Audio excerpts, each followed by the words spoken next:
Assalamualaikum warahmatullahi wabarakatuh.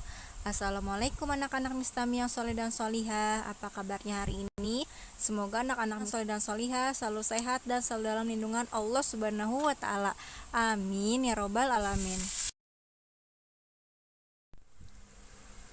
Pada kesempatan kali ini kita akan mempelajari tentang bahaya kebakaran LBJ kelas 2. Nanti silakan kalian simak pembahasan dan semangat belajarnya dari rumah.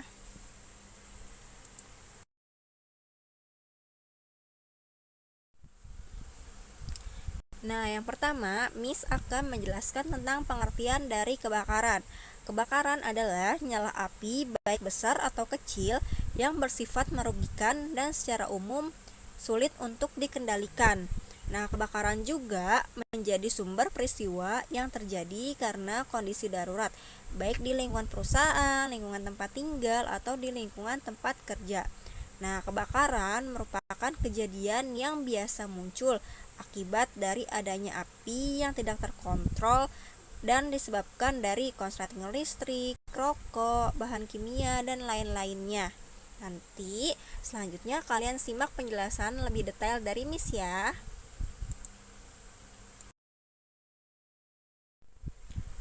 Nah, tadi sudah Miss jelaskan secara singkat tentang kebakaran dan apa sebab-sebab dari kebakaran. Sekarang Miss akan menjelaskan penyebab dan penanggulangan dari kebakaran tersebut.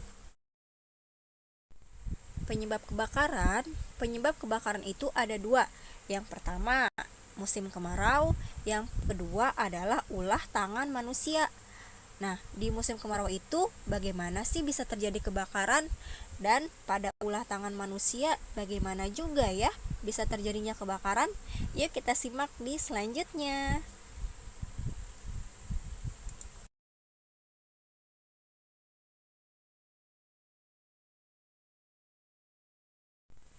Sekarang adalah penyebab kebakaran dari musim kemarau.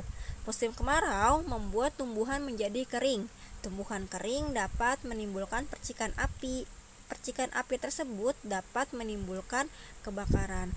Kenapa bisa menimbulkan percikan api? Itu antara adanya gesekan antara tumbuhan yang kering satu dan tumbuhan yang kering lainnya. Biasanya penyebab ini itu terjadi di kebakaran hutan ya.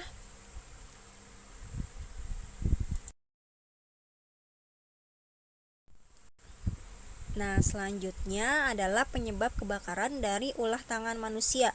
Biasanya itu arus pendek listrik dan lupa mematikan kompor. Ini diperhatikan baik-baik agar tidak terjadi kebakaran di rumah kalian ya.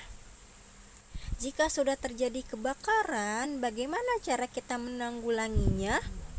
Apakah kalian bingung gimana nih kalau sudah ada api nih, api dari api yang kecil sampai api yang mulai besar? Kalian pasti bingung, aduh gimana nih mematikannya, bagaimana? Nah, untuk nanti cara penanggulangannya ada dua. Yang pertama ketika api masih kecil dan yang kedua adalah ketika api sudah mulai besar. Nanti disimak baik-baik ya.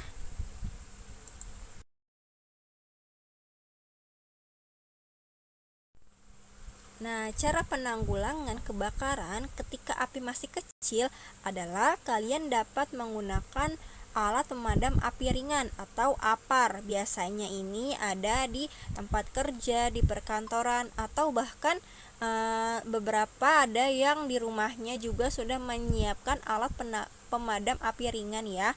Nah, logo atau simbol dari alat pemadam api ringan itu seperti yang di samping sini.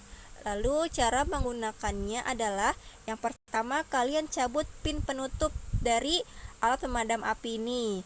Lalu kalian halakan muncung ke pangkal api.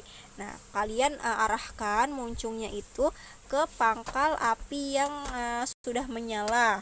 Lalu kalian tekan tuilnya dan hampiri ke api yang sudah menyala tersebut. Mudah kan? Nanti kalau misalnya kalian di rumah ada api yang misalnya kecil karena ulah tangan kalian atau karena keteledoran kalian kalau misalnya ada alat pemadam di rumah bisa kalian praktikkan, bisa kalian matikan apinya ya, jadi kalian tidak panik. Oke.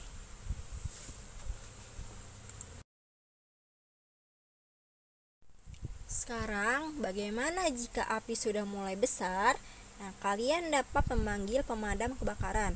Biasanya pemadam kebakaran itu dapat kalian panggil melalui telepon di nomor 113 atau di 1131. Itu adalah nomor telepon darurat pemadam kebakaran. Nanti pemadam kebakaran akan meluncur ke tempat yang terjadi kebakaran.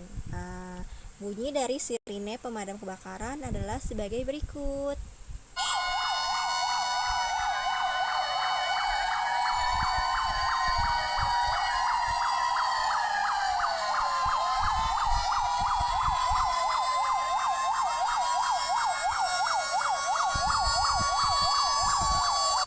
Nah, nanti petugas pemadam kebakaran atau damkar akan berusaha untuk mematikan api yang sudah mulai membesar, biasanya menggunakan selang yang isinya air ya, dan di mobilnya itu ada tank air. Nanti pemadam kebakaran akan mematikannya dengan barang-barang yang sudah disediakan oleh pemadam kebakaran.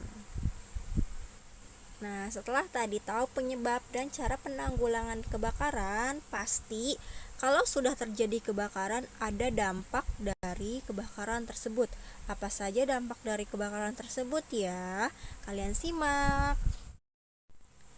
Nah, dampak-dampak dari kebakaran salah duanya adalah yang pertama, kerugian harta benda.